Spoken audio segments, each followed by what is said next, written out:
So once we do some of the 1, problems he's comfortable 2, with, 3, 4, 5, 6, 7, 8.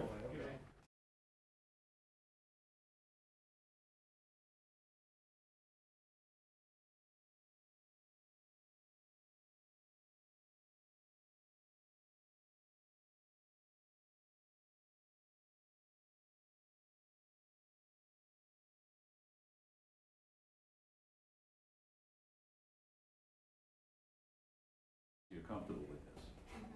Okay, so we'll probably do one of these as your first problem since you know how to do these pretty well. Okay. After that, have you started doing division with decimals? Hey Brian, how are you today? Okay, well then that's what we're gonna do next. All right. So Devin will multiply decimals first and then. Hey. It was 54. All right, I finished second place that last game.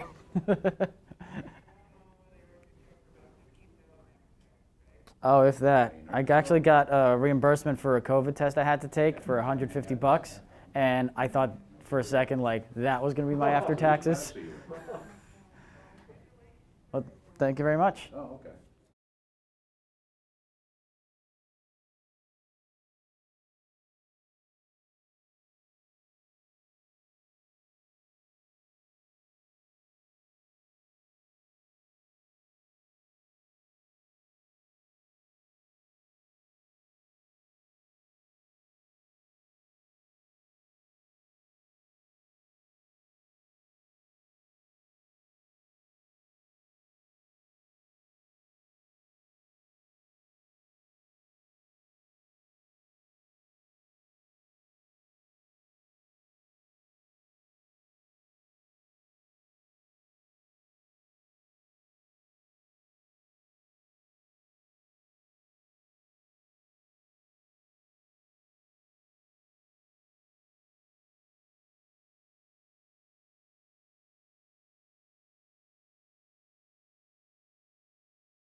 He was in my class, and he was a guest on the show one time, and now he works.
Pick one up.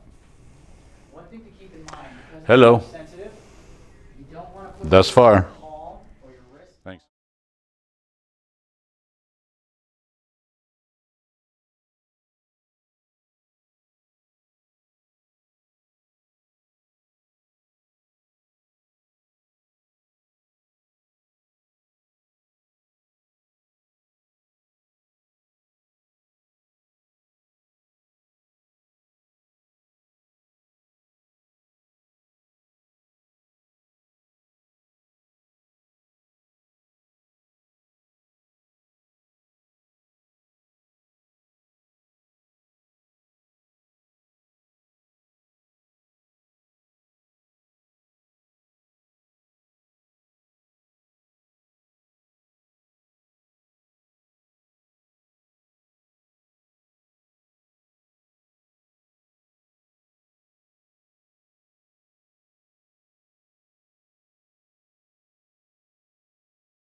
Major support for Do the Math has been provided by Chevron, the Kern County Superintendent of Schools, Edison International, Valley Strong Credit Union, California Resources Corporation, Bakersfield West Rotary Stroop Family Foundation, Panama Buena Vista Union School District, Bakersfield City School District, Kern High School District, and AC Electric Company, with additional production assistance provided by these supporters of education in Kern County and throughout the state of California.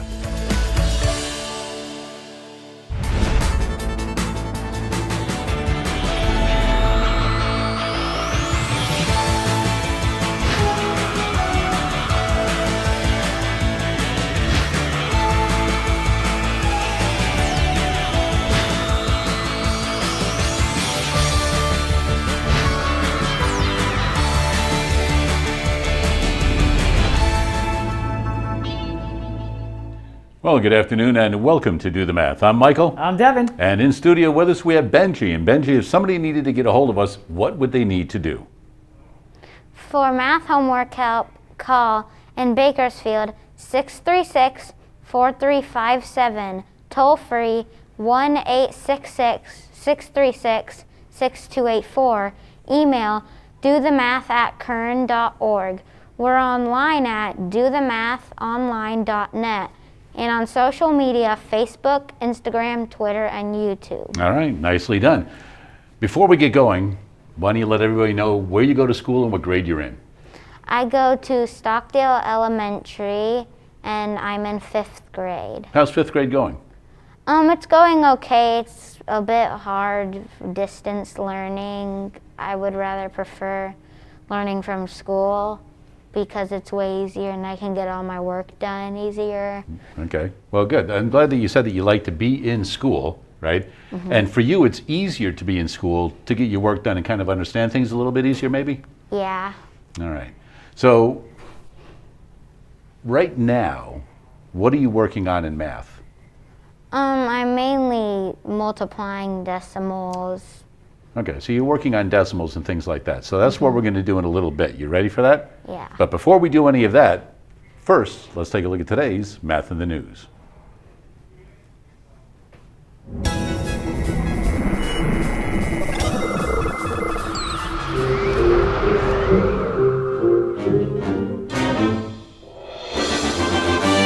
All right, today's Math in the News, we're going to celebrate a famous artist. And here's a photograph of him in the newspaper. This is Mr. Tebow. Now, Benji, have you ever heard of the artist Tebow? No. No. All right, well, you know what? You're going to learn a little bit about him today. All right? So the reason I brought this up is because obviously it's a full-page article and celebrating because Wayne Tebow is turning 100 years old. Wow. So he turned 100 on the 15th, which was on Sunday. All right? So I found this and I was drawn to it because we study a lot of art in our classroom and things like that. And in the 1950s, he was hanging out with a couple of his artist buddies, and they told him to pay less attention to fads and find something he felt strongly about and loved to paint. Now, that marked a return for Tebow to more basic compositions. He began exploring the fundamental properties of ovals, rectangles, and triangles, recalling how food was laid out. Now that's what sparked my interest also, because we all love food, right? Mm-hmm. And every time we can talk about food, we bring that up here on Do the Math. So what he did is he painted a lot of everyday objects, but primarily food, and in particular sweets. So here's one of his famous paintings, Cake. You like cake? Yeah, it's good. Who don't like cake? I like cake. So this is one of the paintings that Wayne Tebow did, all right? And he also did other ones, and there are a lot of things that you're going to see right now that deal with cake, all right? And you can see the different designs that he's got right there. Now, looking at this, Benji, what do you notice right away? There's a lot of cake, different colors. It's 3D. Okay, good. All right, let's take a look at some more now. So here we've got some more cake, where he's got, instead of the whole cake that he's showing slices of cake. What do you notice about this painting? It's a bit more like colorful. I could see more of the colors. It looks a bit more like cake Okay. than the last picture. So it looks more realistic to you? Yeah. All right. Maybe more detail, right? Mm-hmm. Okay. Well, here's another one. And what do you notice about this one that might be different from the other ones? That's probably one of the most realistic ones. It has the colors of the cake that I usually eat. Right, so there's not any odd colors in there, right? No. Okay. And so do you notice a pattern with them also? Yeah, kinda. Okay. So there's patterns, you could look at the color, right? Shape, size, things like that, different things. So we'll get all the way down to one slice. What do you notice about this one that might be a little different than other ones? Or do you notice anything different? It's mainly just cake, but the pattern is just brown, white, and pink. Yeah. To me, that one looks almost like ice cream cake to me. Almost like that consistency that you can kind of see with as far as the texture goes, Yeah. that maybe it's like one of those frozen ice cream cakes. But I'll eat all cake anyway, so not a big deal with me. All right. Here we go. We've got a variety. So what do you notice here? The different shapes and sizes. There's different patterns on them, different shapes on them.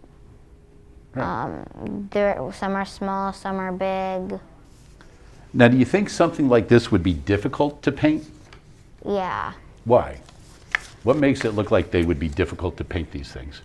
Well, because in order to be an artist, you have to have a lot of detail, and the shapes, you basically have to make them perfect, and the size has to be perfect. Mainly the whole thing has to be perfect. Okay. Do you think you're able to draw a circle? Yes. Okay. Do you think you're able to draw a triangle? Yes. Do you think you can draw a rectangle? Yes. Those are pretty basic shapes, aren't they?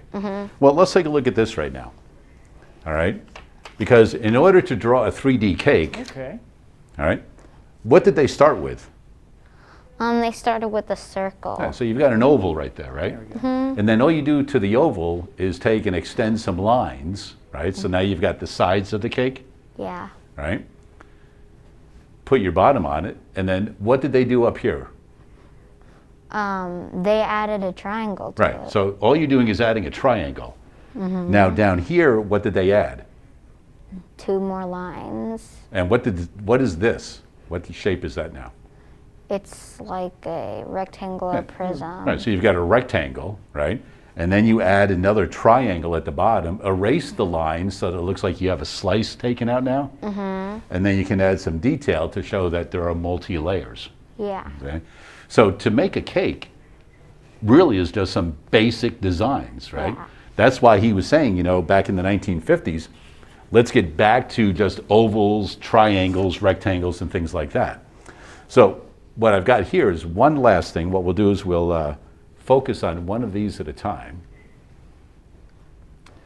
And we can see, just like before, start off with the oval, all right? Keep going, add that, and then what they're doing is, this time they're putting it on a plate, right? And then you can add some scalloping to that, some detail, right? And then you end up, and then how you color it is up to you, but it looks like an easy way to make a cake, doesn't it? Yeah, it does. Right? And then here, if you want multi-layers, right? So you can do the first 3 steps, right? That's pretty simple. And then all you're doing is adding other layers. Yeah. But by simply using ovals, triangles, and rectangles, that's how we can apply the math to the art that Wayne Thiebaud did, and celebrating his 100th birthday just a couple of days ago on Sunday, November 15th. That is today's Math in the News. So, I saw that as pretty cool. It's like, hey, how are we going to apply math to this? And simply shapes is what we could do. Well, I hope they didn't get in one of those 100 candle cakes that they make those guys have to blow out and blast their lungs exhausted. Like, that's What brutal they to do is they those just put a dudes. big 1 and the 0 and the 0, you know, instead of the 100 candles. Yeah, bring it together, consolidate it. Well, you get 100 Oh, get a big fire old extinguisher candle for those right things. there. Anyway, speaking of lights and candles, have you ever been to Holiday Lights at Com? Yeah, I have. You have. Well, you know what? You might have an opportunity to go again because we are giving away tickets to Holiday Lights at Com, but it's going to be a little different this year. Holiday Lights is back for its 18th year in a way to keep you safe and socially distant. This year, Holiday Lights at Com, presented by Dignity Health, lets you drive through millions of lights and colorful displays from the comfort of your car. All right, there you go. So you're going to drive through this year, where before you would casually stroll through the lights, take as long as you wanted. And this time what they're doing is you're going to drive through the Holiday Lights at Com. And if you would like ticket to bring your family, all right, so you might go, hey, you know what? I'd like to help my family out, and I would like to present them with a ticket to go see the Holiday Lights at Com. And in the past, if a student phoned in to do the math and we did their math problem, they themselves would receive a ticket. But now, if you call in and you do a math problem and we do it on air with you, you'll receive a ticket, but that ticket is good for a whole car full of people. So if you can fit 5 people in your car, you can bring 5 people because you did a math problem. That's not a bad deal, is it? No. That's pretty nice right there. So if you and your family would like to attend Holiday Lights at Com, courtesy of Here's Here at Do the Math, all you have to do is give us a ring. We do your math problem on air, and you have got a ticket to go to Holiday Lights at Com. But, young man, it is time for you to get to work. Okay. All right, you ready? We're going to do one quick problem. All right, we're going to multiply some decimals, so up to the board. Now, I've got your book here, and I will let you select. Do you want to do number 7, 8, 9, or 10? 7. 7? All right, here we go. 0.42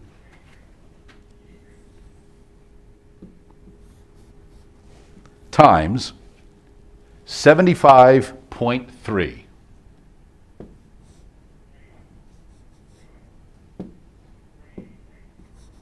Oh, good. So explain to Devin what you're doing and why you're doing it and exactly why you're setting it up like that.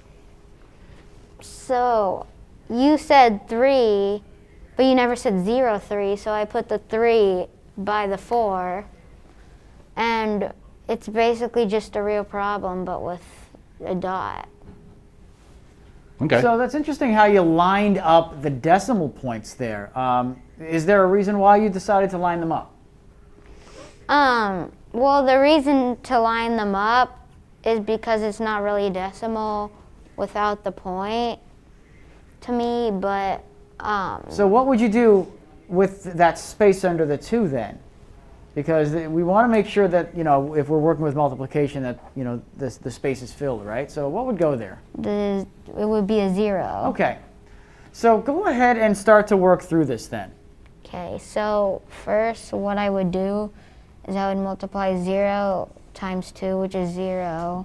Well, I mean, everything is going to be 0 when you go through that 0.42. So you know you can pretty much start So I could there just and start with that 3 then. I can just put 0 and then 0. And I make sure I add the decimal. And then Now, something interesting when we multiply with decimals that might be different from addition and subtraction, because when we add or subtract values, yeah, we just bring it straight down because we're essentially using place value to dictate things. However, with multiplication, it's a little different. So what I would ask you to do is get rid of the decimal in the answer. We'll revisit that towards the end because there's a real easy way to figure out what to do with that. But go ahead and continue forward. So we have zeros. Now we're going to work with what's next when we multiply. so it's a 3, and then so I would put a 0 here. Okay? And then I would multiply 3 times 2, which equals 6. 6. Oh, And then Good 3 save. times 4, which is 12. And I would add a 2, and basically like add a 0 up here, or 1. And then 3 times 0, which is basically 0, but I add a 1 up there, so it would be 1. okay. So we've multiplied now by the 3 in the 75.3. What would be our next step? So next I would add 2 zeros.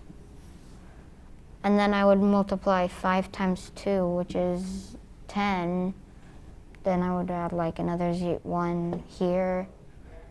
And then I could 5 times 4, which is 20. But we have the 1, so it's 21. Then 1 and 1. We want to make sure that our values are lined up here, right? So this is the 4th digit in this part with the multiplying by the 5. Right so we don't want to here. put that 1 under the 2. There we go. And then if it's 21, where would the 2 go? The 2 would go up here again. And then you would just bring that down since you're just adding and down. then So 5 times 0, which is just 0, but plus 2, which means 2. okay. So we've gotten the 3, we've gotten the 5. There's only one more part remaining. I'm going to move this down a little for you, Benji, so you have some more room. There we go. Space is the place. And then next, what I would do is I would put 3 zeros, and then I would multiply it again. 7 times 2, which is 14. And I could add another one up there. And then 7 times 4 is 28. So I would put a 9 because I would have to add 1 from here. And then a 2. And then I would do 7 times 0, which is 0, but plus 2. So that is 2. So we've got all of these products. We have the 0, we have the 1260, we have the 21,000, we have the 294,000, and those aren't necessarily what those are equivalent to. But at this point, we would then, I believe, add them together, correct? Yeah. And then I would add all of this, which is 0. And then this is a 6 right here. And then 2. But I think I should put the decimal there. Well, hold off on that decimal still, okay? 'Kay. I want to just bring that decimal back in after we've calculated all this. And then I would add this, which is 1, 1, and 4, which is 6. And then that is 11. And then I add a 1 here, and then 3. Okay. Before we talk about the decimal, I want to ask you a question. Have you started or encountered multiplying with fractions yet? No. Okay. Here's why I say that. If we think of decimals, like let's say we had a decimal up here. I'm going to just kind of work my way back up here if I could. Let me say I have a decimal of 4/10. All right? How would I write that as a fraction? You would write 4 decimal. Well, as a fraction, not necessarily with a decimal, right? The fraction 4/10. How would I write that? You would put 4 and then a 1 and then a 0. 4/10, right? Now, when we multiply fractions, we actually have a really interesting tool that we can use that you'll pick up along the way, and there's a reason this works out. I just want to demonstrate why this works. Let's say I was going to multiply it by 3/10. 4 times 3 is 12, but what does 10 times 10 equal? 100. So I think sometimes when people start to explore multiplying by decimals, we get addition and multiplication confused. If we were to add these, yes, the decimals would line up and it would be 0.7. However, if we were to multiply these, as evidenced by the fact that we just worked that out as a fraction here. Oh, let me get my marker back up here. So when we multiply those same two decimals, we don't end up with 0.7. We end up with 12 hundredths. So the way that you want to figure out what to do with that decimal isn't necessarily by just bringing it straight down. You have to figure out how many decimal places you've utilized altogether. So if I was to start here and I moved over, how many places did I move that decimal? Because this isn't 42, it's 2, right? So this is 4200, so, which means I've had to shift that over 2 places. What about down here in the 75.30? How many decimal places did we move that over by? 3. Well, do we move it by 3? If we start over here, how many place values do we move over until we get to the decimal? 2. 2. So if we move 2 decimal places up here and 2 decimal places down here, in our final answer, we're going to move over the sum of those 2, which is 4. So let's move over 4 decimal places. 1, 2, 3, and 4. So instead of just bringing that decimal straight down like we would in adding or subtracting, we want to consider exactly how many decimal places we worked with when we multiplied. And in this case, it was 4, so we have to move our answer over 4 decimal places instead of just the 2 that we brought it down. Now, do we need to have this 0 at the end of our solution here if it's the farmost right in a decimal? Not really. So I'm going to go ahead and just kind of cross that out here. That never existed. I mean, 0 is a placeholder. It's important. And that leaves us with a solution here. 31.626, or 31 and 626 thousandths. There you go. Nicely done, guys. Great first problem right there. And speaking of holiday lights, we had an opportunity to go check it out. We'll see what Mary Lou found out at COM.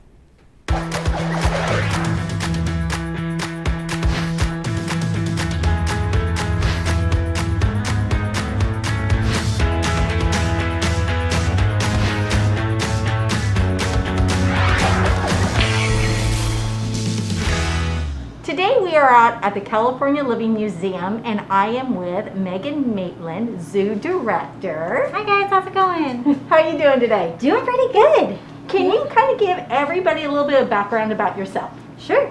So again, my name is Meg Maitland. I grew up in Kern County, have been out and about doing a lot of different zoo work all throughout the United States, and then have been in Colorado for a big chunk of that, but just came back to Kern County here in May, and back home, back to my roots. But my background is in zoology and different managerial places and business aspects of zoos. So you said that you are from Kern County. Yep, I grew up here. During high school, did you ever come out here and volunteer?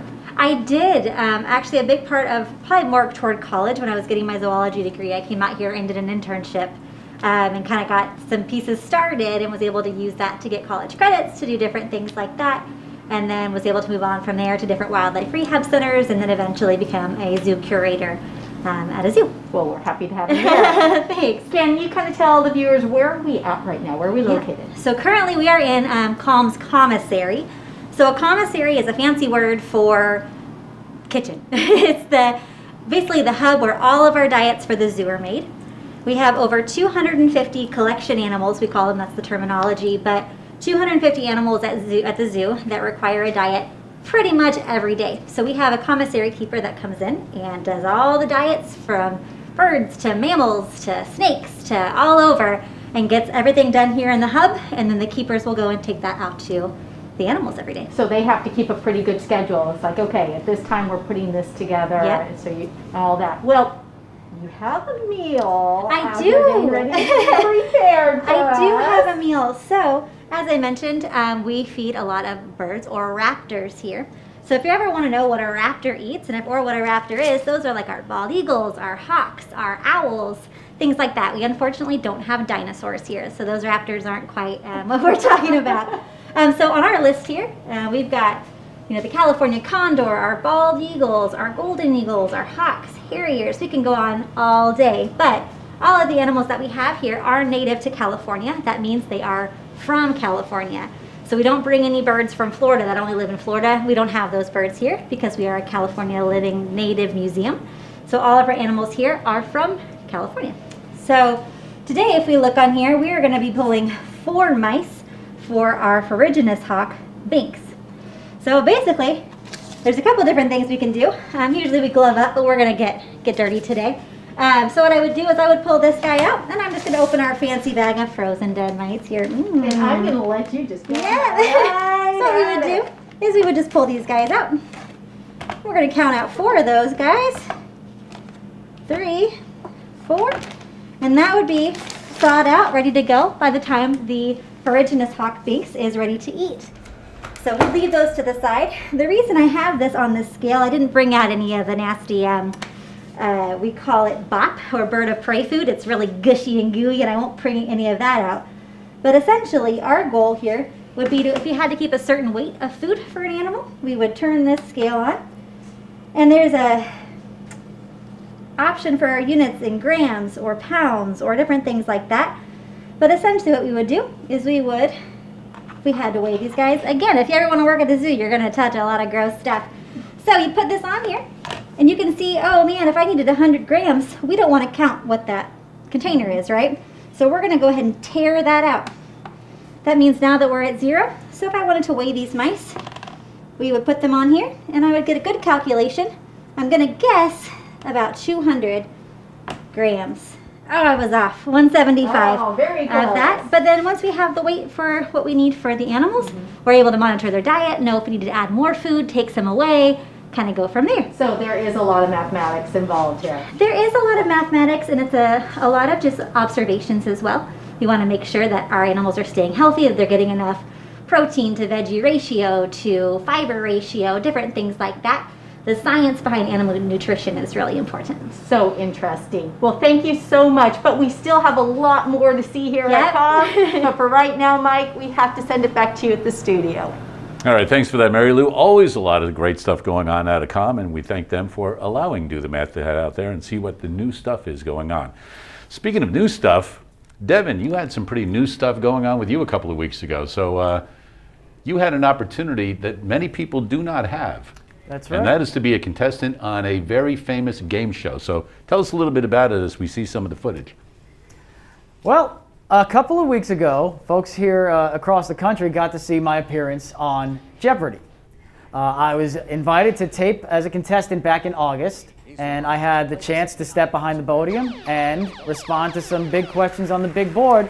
You know, this show's been on the air for 37, 38 seasons, and you know, when faced with something that you are, you know, curious about and always dream about doing, there's some concern maybe it doesn't quite live up to it. But everything there was right on point as far as exactly as you thought it'd be. And it was just one of the most amazing experiences of my life and pretty successful run.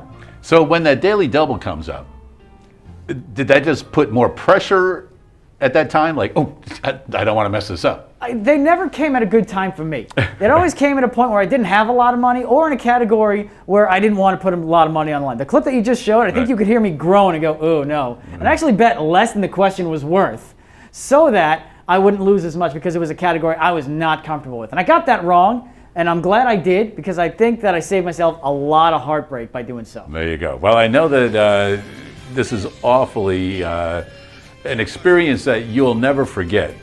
And I mean, you're one of the last contestants to actually be able to work with Alex Trebek, and we know what an icon he has been. Symbol on the Israeli flag that sang, "Let's This was a good dance." clue. It was early on, so this gives me a lot of confidence. Star of David Bowie. Yes. We Something go they over to don't tell Devon. you He was leading with is that 17,000. you can know as much as possible, but if you don't buzz in time, it really doesn't matter. So I spent a lot of rehearsal Oh, he did indeed. making sure I could buzz in, and in the end it paid off in a big way. And There they you loved go. how I just kind of released that. There's actually a lot of calculation in the final Jeopardy to figure out how much I was going to bet to give me that Spain, win. France, and And I know Greece. people have quite a time with that buzzer. I mean, you see a lot of people very frantic in trying to get that thing going at the time. And so congratulations, you're not only a Jeopardy winner, but a double, 2 times. Two-time champion. Now, I know that you didn't forget us here in Kern County, so I think we do have a little bit from that right now that we can show. Devin Rossiter is our champion, ladies and gentlemen. Co-hosts a local math show. What's that all about? So it's called Do the Math. It's run by our county's education office. So kids call in with homework problems, and then live on the air, we work it out for them on TV so that they can see it. Oh, good for you. All right. There you go, nicely done. A little plug for Do the Math in there. Right from the And, champions podium. Speaking of working out problems on air, are you ready, Benji? Yeah. All right, over to the board, young man. We saw that you could multiply decimals. Now we're going to work on dividing them. All right, so let's go 59 and 2/10. So 59.2.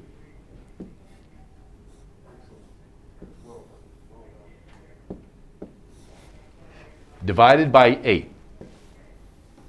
And explain how you would like to approach this problem. What I would do first is I would just probably erase the decimal and just work my way through the problem. So you're going to treat this like Like it's a- 592 divided by 8. Now, let's not forget where that decimal was, I was going okay? to say, you erase it. Right, we don't want to Yeah, just but- eliminate a decimal. Maybe somewhere off to the side, we can write what our original value was so we remember that, all right? I'm just going to keep that there up there. We'll come back to that later, but go ahead and continue. So then I would do 859 divided by 8, and I would try and multiply it by the closest number I can find. Okay? So like probably about like 50, probably like it's 11. So is there a multiple of 8 that you know is close to 59? That might either be too low or too high? I mean, one of them probably 56. 56 sounds like it'd be close to 59. It'd just be right under there. I don't think we'd be able to fit another 8 in there. So what times 8 would equal 56? 7. Okay, so let's go ahead and use our 7. Okay? And then we would put 56 and then subtract it and get the 3. Okay. What would be our next step from here?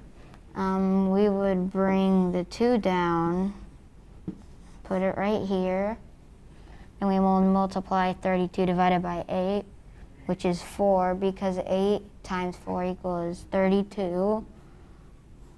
And then it would just be 32, and then no remainder. Now, if you remember what we started with, it wasn't 592.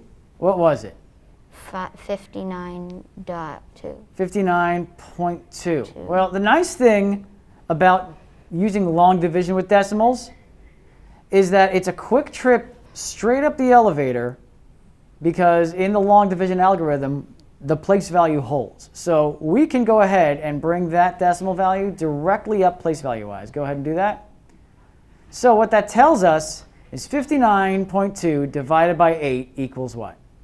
7.4. Looks like a winner to me. There you go. Nicely done. And for some great work so far today, you've got yourself a meal courtesy of our friends at Grillenberger. Oh, watch out. So congratulations on that. Do remember we have phone tutors available until 5:30 this afternoon. And if you do your problem on air with us, you will automatically receive yourself a voucher, a ticket, courtesy of Holiday Lights at Com, which enables you to go and visit Holiday Lights at Com with a car full of your family and friends. So we'll be back with more, but first we're going to have an opportunity to go check in with Mary Lou once again and see what they're doing out at Com now. And we are back here at Com, and I am with Megan Maitland, Zoo Director. Megan, we are now standing at the new holiday lights, correct? Yep. And this is actually out in the parking lot. We have changed it up this year, so we are doing a full drive-through holiday lights.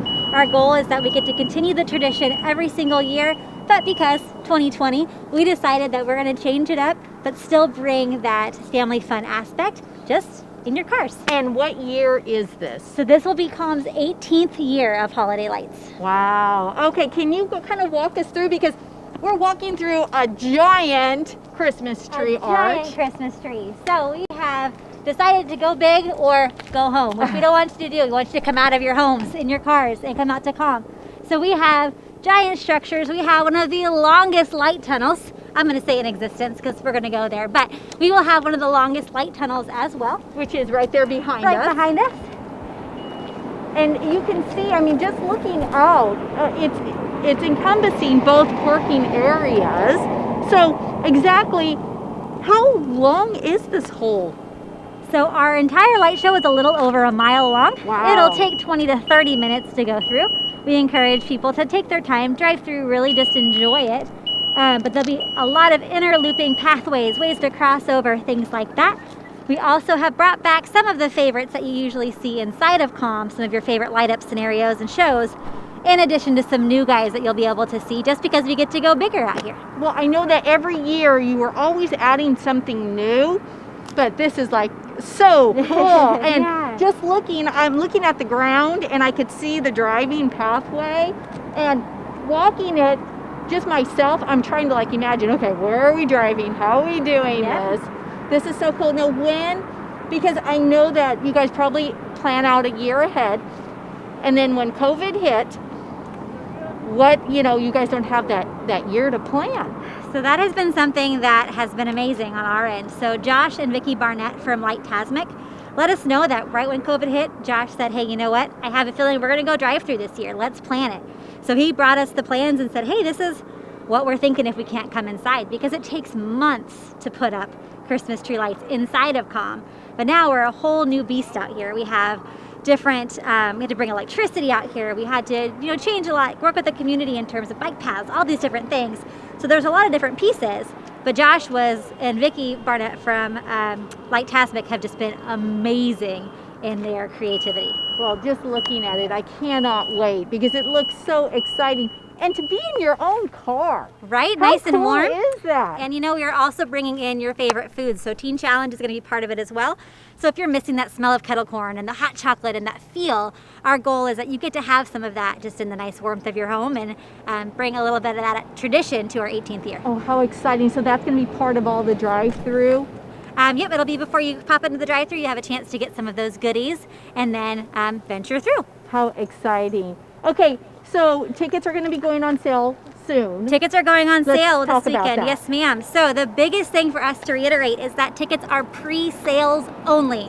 There are plenty of different options for you to be able to buy your tickets ahead of time, but because of COVID, we have to do potentially some limitations. We're not going to talk about that, though. We're hoping that we'll have, plenty of people in and out. But buying things online is going to be critical. So there are a couple different ways you can do that. You can go to comzoo.org. That'll have a link to buy your tickets online. If you want to buy them in person, you can come to COM, or you can go to any Valley Strong Credit Union and be able to buy your tickets there as well. And again, that's just to make sure that we're not overflowing with too many people out here. Yep. We want lots of people, but we also want it to be a great experience where you get a chance to really enjoy it. And the more time you get to spend in the lights and less in the line, the better. Well, it looked really exciting out here, you guys. You got to come out. But one thing is missing is the train, and we're going to talk about that in a minute. Yes, ma'am. But for now, we got to send it back to you, Mike, at the studio. All right, thanks for that, Mary Lou. And speaking of holiday lights that come, I think those tickets are around $30. So instead of having to purchase them in advance, you can win them in advance right now. So today, if you call in and we do one of your math problems on TV, you can win it. Also, after the Thanksgiving break, the first 2 weeks in December, those are the only 2 weeks in December that you'll be able to win holiday lights at COM. So simply give us a call during those 2 weeks. We'll see if we can make you a winner and a little treat you can provide your family. All right, young man, you ready? Mm-hmm. All right, head on over to the board and you can write down any information you like as I present this problem to you, and we'll let all the kids and adults play at home as well. 5 friends are standing in a line. So if you want to, you maybe put 5. That's interesting. Okay. However you wanted to do it. All right. Cliff is standing directly behind Danny. So we have a C for Cliff and D for Danny. Cliff is directly behind Danny. And there are 2 people between Cliff and Mark. So we have another person in here, right? We have Cliff, we have Danny, and now we have Mark entering the fray. Okay. Do you have something to put down for Mark as well? Like what would his initial be? Just Okay. an M. All right, let's keep on looking at it. Mark is standing somewhere behind Eric, but somewhere in front of Tom. Tom. If it helps, you can write it to the side, and then you go ahead and draw that T here, because I'll show you what you can do with this that might help things out. You might be able to move it around, if that helps. So you can do that with all of the letters here. And I think that's going to be very helpful because we've got to figure out what this is going to look like in line. So go ahead and put the marker down, and let's think about using some logic here to make sense of where everybody is here. Because ultimately, what do we need to find? Who is 4th in line? 4th in line. Mm-hmm. So we have some information. We have 5 people. We know who's in line. We know that the line is 5 people long. And we have some information about where they're positioned. So based on the information that we have here, how could you move these around to organize where they might be in this line? And to make it easier, maybe just erase your 5F. Yeah, Because we don't need that any longer, and that Yeah. might just get in the way. I know sometimes when we think of word problems, we look for the numbers and we write the numbers right down. But with a problem like this, that's not always the best strategy here. So the first thing we have is Cliff is standing directly behind Danny. So Cliff is behind Danny.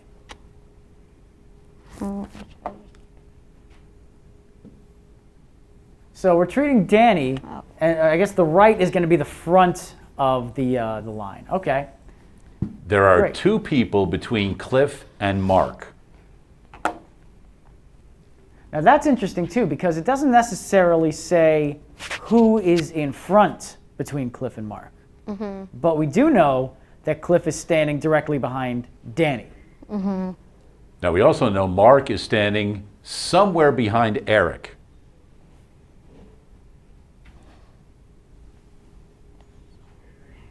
It could be like Now if we know over that, there. okay, Mark is behind Eric, good. But we also know that he's in front of Tom somewhere. So it could be like here, and then Well, if we do that with Tom, then he would be in front of Mark. So where would Tom go towards where the back of the line might be? he could go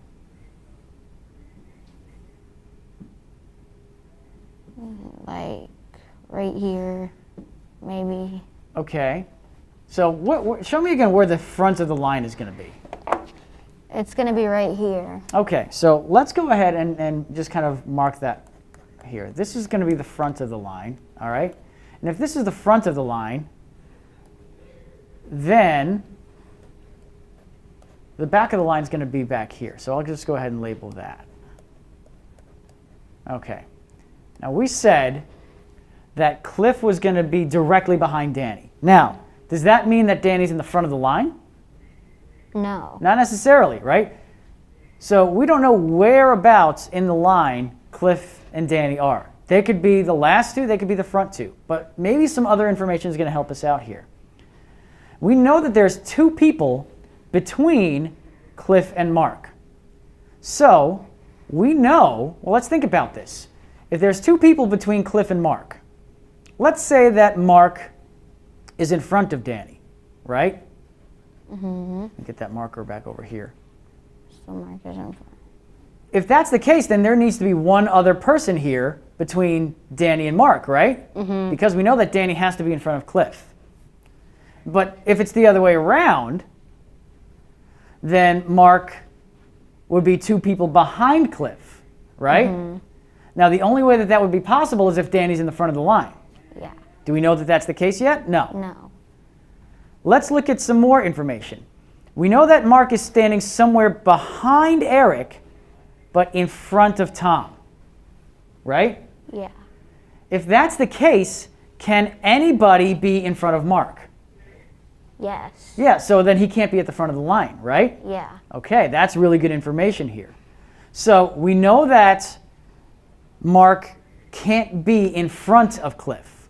But we know that Eric could be. Right, so we want to go ahead and now we can take Mark here and we can move Mark 2 spaces behind Cliff. Now we know that Eric has to be somewhere in front, right? Yeah. Okay, where do we put Eric here? You want to go ahead and draw an E for Eric? I think we lost Eric for a second. We know that Eric has to be in front of Mark. And we know that Tom has to be behind. So let's go ahead and move. Let me see if I can go ahead and find my pointer here. Could you go ahead and move Tom behind Mark? There you go. Now we can go ahead and move Eric. I'm sorry, is it Eric? Yeah. All right. Let's go ahead and move Eric in front of Mark. So let's take a look at our line right now and see if this meets all of the conditions.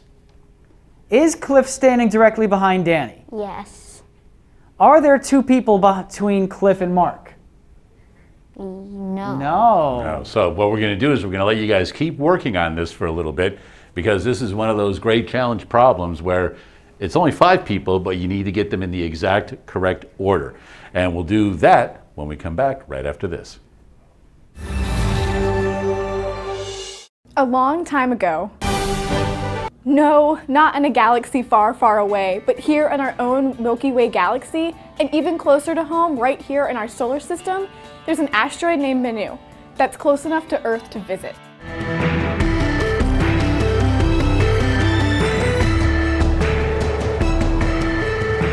We learned that there are thousands of asteroids in our solar system, some that can be classified as near-Earth objects.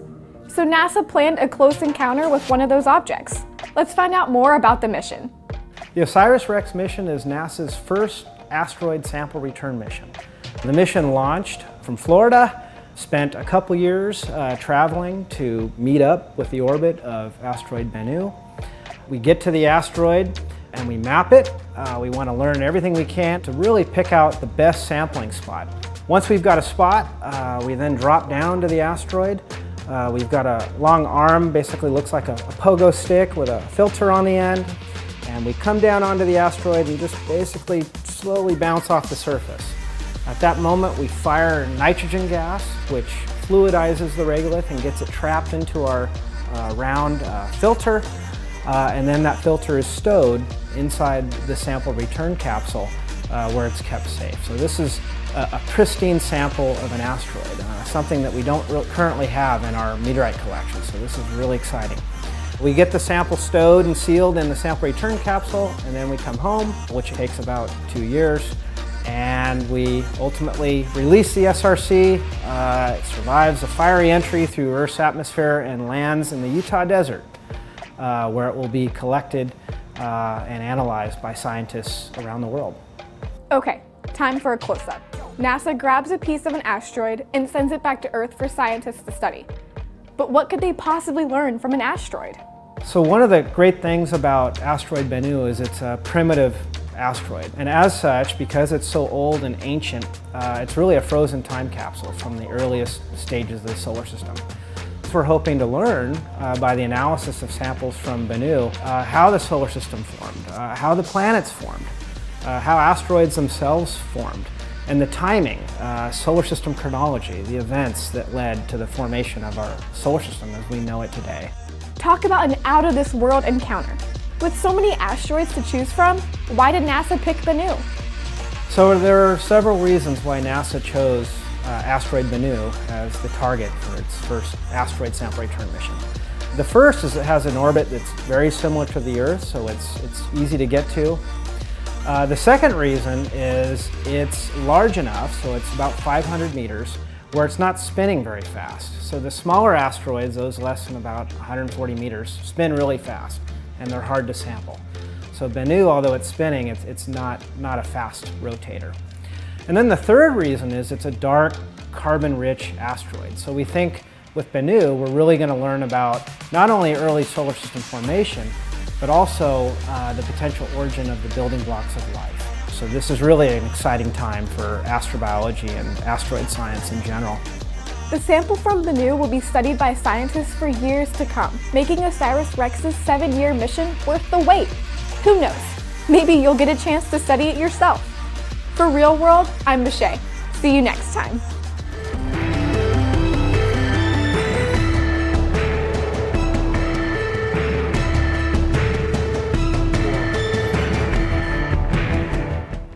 All right, and Devin working on this problem that they started right before that little break.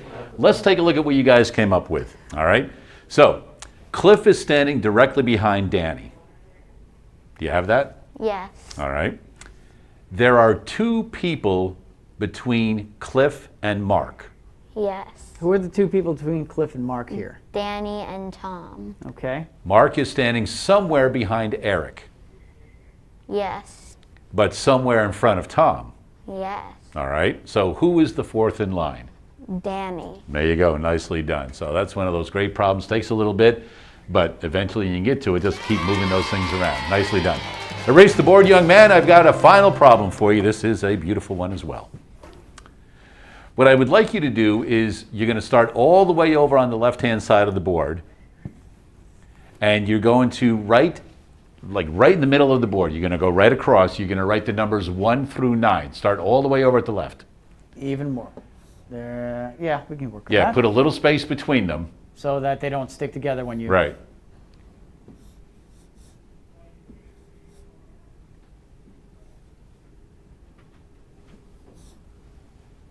And just up to 9. And at the end of 9, put equals 100. Now you have to use all of those numbers, so you can add, subtract, multiply, divide, whatever you want to do, to get all of those numbers 1 through 9 to equal 100. So you and Devin can work on that, and I will give you 2 minutes. 2 minutes. Okay, here we go. What do we want to try first? So we can use any combination of operations wherever we want to put them. You probably would want to maybe multiply in the middle a bit. Okay, so you want to multiply somewhere towards the center. Keep in mind, when we multiply, numbers get big real quick. And so if we do that, we want to make sure that we don't go too far beyond 100 or don't approach it too quickly, right? So where might you want to start to throw some multiplication? Maybe about right here. Okay, let's try that. 1,234 times 56,789. Before we even multiply, do we know it's going to be greater than 100? Yeah. Oh, by multitudes. So maybe we need to... So remember, shrink these are going to down be here. individual digits. These are individual digits. So we you're have going to to do start 1 putting and things 2, you're between. going to do something to that. So try some So things you're going out. to put a sign in between every number. Question, can we use parentheses Yes. as well? Yeah. Ooh, that might be very helpful to keep in our back pocket. So go ahead and test some things out, and let's see what you think. Okay, so I think I can put this in parentheses. Oh, doing that gives you a little bracket of 20 there, okay?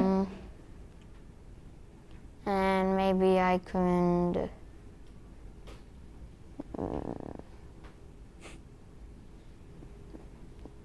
divide somewhere in the higher numbers, like maybe right here. If we anticipate these numbers are going to get big by this point, we may use division to bring it back down, okay? And then I could maybe add right there. Okay. And I can maybe add right here as well. What would you do between 3 and 4? Just very quickly, because if you don't put anything in there, we're going to assume that this is a kind of multiplication where you multiply everything in here by what's out here. So that might be something to keep in mind if you want to keep the 20 between those parentheses as a useful value. Maybe you want to put something between the 3 and the 4. Well, you can leave the parentheses there, but what would you put between the 3 and the parentheses? Probably a plus sign. Okay. So like, Okay. So we have space here between 5 and 6, between 6 and 7, between 8 and 9. All right, so I'm going to let you guys keep working on that because we have one more opportunity to head on out to COM and see what Mary Lou is doing. Okay. And I think she said something about the train. And we're back out here at COM with Megan Maitland, zoo director. Now, Megan, we just walked through what's happening with holiday lights. And one thing, unfortunately, this year, the train is not included. But can you kind of tell us where we're at and what's going on and how this relates to the train? Absolutely. So I can tell you now, even though we've been closed for COVID for a while, the zoo's opening back up, or is open back up, but our train hasn't been able to open yet. I can tell you that our volunteers from the Central California Children's Railroad, there we go, have not been lazy by any means. They have been working hard to build an entire new old western town that when the train comes back up will be part of the train ride adventure. And this is where we are right now. That is, yep. And it's so cute. Can you kind of walk us through? So we have a land office I see here. We do. So I won't give away all the surprises, but as you kind of walk, you'll see there's going to be different elements of what you would find in an old western town. The creativity is amazing. Our jail here. We have a jail in progress. And there's just so much. So on the other side, which they can't see right now, but there is the actual train track. So the train is going in front of this, correct? Yep. The train will pass right on by through. Once we're open, you'll be able to see everything along the way. And the train runs normally when it is going to open back up, just on weekends, correct? Typically on weekends, yes. Is there anything else, any other special times that the train will be running? You know, when we are able to get back to school field trips, we'll have that as an option for different things. And then we're always open if you guys have, we get back to big parties or things like that, we'll be able to make accommodations as requested, for sure. Now, besides this, on the inside, the changing of the train area, what other changes within the zoo is there? You know, we've done a lot of different changes inside of the zoo. We'll have, hopefully in the next month or so, a new shorebird exhibit that's coming in. We're renovating where our shorebirds live now to be able to add an entire new ecosystem with a wetlands and a waterfall and different things to be able to enhance those animals' lives. So that is coming here in the next couple of months. And then as you walk our zoo grounds, we've implemented a lot of different areas where guests can now travel down to the creek and interact with the ecosystems that are down there and different experiences like that. And what other, besides Holiday Lights, I know that's a huge fundraiser. Which other fundraisers are coming up? So we just finished up our Howl, Screech, and Pumpkin Week, where we were able to do a socially distanced Halloween, where kids could come in and got goodie bags and did things like that. The next event that we have coming up is called Feast for the Beast. And that's essentially a way for the community to bring donations in exchange for admission. So if you visit our Facebook page, you're going to see a list of all of the things we would like to exchange for a ticket, essentially, for a donation. And you guys are on Twitter, correct? We are on Instagram and Facebook. Okay. Yes. And anything else that you could think of that is coming for the zoo?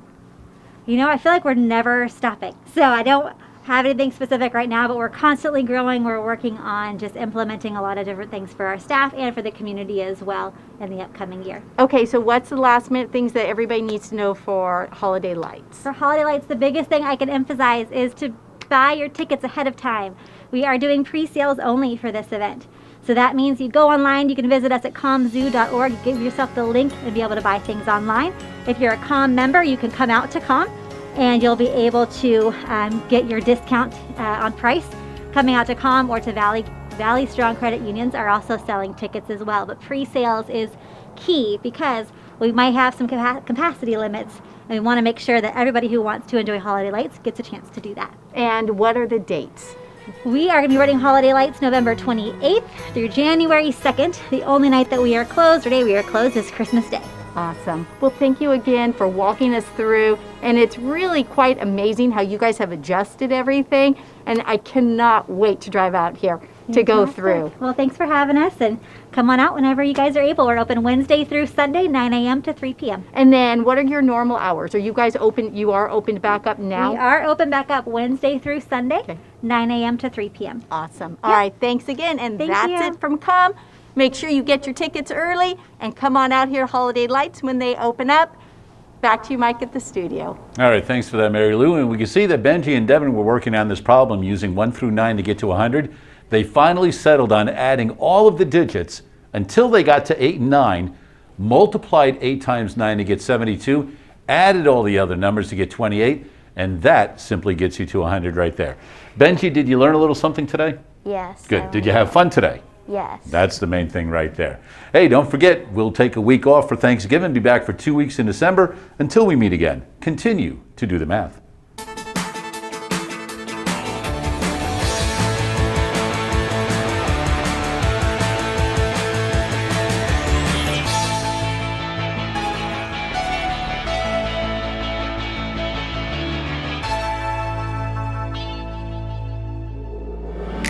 Major support for Do the Math has been provided by Chevron, the Kern County Superintendent of Schools, Edison International, Valley Strong Credit Union, California Resources Corporation, Bakersfield West Rotary Stroop Family Foundation, Panama Buena Vista Union School District, Bakersfield City School District, Kern High School District, and AC Electric Company, with additional production assistance provided by these supporters of education in Kern County and throughout the state of California.